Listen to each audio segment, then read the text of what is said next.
Hello friends, welcome to லோடா kitchen. இன்றைக்கி mini விலாகில் என்ன பார்க்க போகிறோம் அப்படின்னு பார்த்துடலாங்க. எப்பயும் போல் லஞ்ச் சீரிஸ் தாங்க. இன்றைக்கி லஞ்சுக்கு என்ன பண்ண போகிறேன் அப்படின்னு பார்த்துடலாங்களா. முதல்ல ஒரு பேன் வச்சுட்டேங்க. எண்ணெய் ஊற்றி கடுகு தாளிச்சிக்கிட்டேங்க. அது கூட நறுக்கி வச்ச வெங்காயமும் போட்டு நல்லா வதக்கிக்கிட்டேங்க. வெங்காயம் நல்லா வதங்கி கண்ணாடி பதம் வந்தோடனே நறுக்கி வச்ச தக்காளி 3 அதுவும் சேர்த்துக்கிட்டேங்க. பெரிய வெங்காயம் 2 போட்டிருக்கேன், தக்காளி 3 போட்டிருக்கேங்க. சேர்த்து நல்லா வதக்கிக்கலாம். நல்லா வதங்கும் பொழுது 1/4 ஸ்பூன் மஞ்சள் தூள், 1 ஸ்பூன் மிளகாய் தூள் போட்டுடலாங்க. போட்டுட்டு நல்லா கலந்து விடுவோங்க.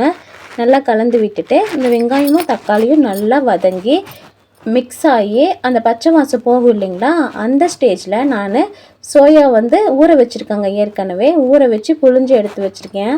அந்த சோயா சங்க்ஸை சேர்த்திக்கலாங்க. சேர்த்திட்டு நல்லா கலந்து விடுவோங்க. எல்லாமே தக்காளி வெங்காயத்தோட சோயா சங்க்ஸ் மிக்ஸ் ஆகிற அளவுக்கு நல்லா கலந்து விட்டுடலாம். சோயா சங்க்ஸு நல்லா மிக்ஸ் ஆகிற அளவுக்கு நல்லா கலந்து விட்டுக்கலாங்க. சோயா சங்க்ஸு சாதம் தான் இன்றைக்கி நாம் செய்ய போகிறோம். சோயா சங்க்ஸ் சாதம் யார் யாருக்கெல்லாம் பிடிக்கும் அப்படின்னு சொல்லிட்டு கமெண்ட்டில் சொல்லுங்கள். இப்போ இந்த சோயா சங்க்ஸ் சாதத்துக்கு தேவையான கரம் மசாலா 1 ஸ்பூன் சேர்த்திக்கிறேங்க. அடுத்தது பெப்பர் ஒரு 1/2 ஸ்பூன் சேர்த்திக்கிறேங்க. சேர்த்திட்டு நல்லா கலந்து விட்டுருவோங்க.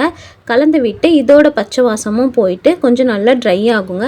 அந்த ஸ்டேஜில் ஏற்கனவே வடித்து வச்ச சாதத்தை எடுத்து நல்லா உதுத்து விட்டு சேர்த்திக்கலாங்க. சோயா சங்க்ஸில் நம்ம உடலுக்கு தேவையான ப்ரோட்டீன் நிறையாவே இருக்குங்க. ஒரு நாளைக்கு தேவையான ப்ரோட்டீன் இந்த சோயா சங்க்ஸில் நமக்கு கிடச்சிரும். அதனால் வீக்லி ஒன்ஸ் சோயா சங்க்ஸ் சாதம் நாம் குழந்தைங்களுக்கு செஞ்சு கொடுக்கலாங்க. இப்போ பாருங்கள், சாதத்தை உதுத்து விட்டு சேர்த்திக்கிட்டேங்க. சேர்த்திட்டு நல்லா கலரி எடுத்துக்கலாங்க. நல்லா சாப்பாடு நம்ம போட்ட கிரேவி எல்லாமே மிக்ஸ் ஆகிற அளவுக்கு நல்லா கலந்து எடுத்து டிஃபன் கட்டிடலாங்க. இது மாதிரி நீங்கள் குழந்தைங்களுக்கு செஞ்சு கொடுங்களேன். கண்டிப்பாக அம்மா இந்த சோயா சங்க்ஸ் சாதம் செஞ்சு கொடுங்க அப்படின்னு சொல்லிட்டு விரும்பி கேட்பாங்க.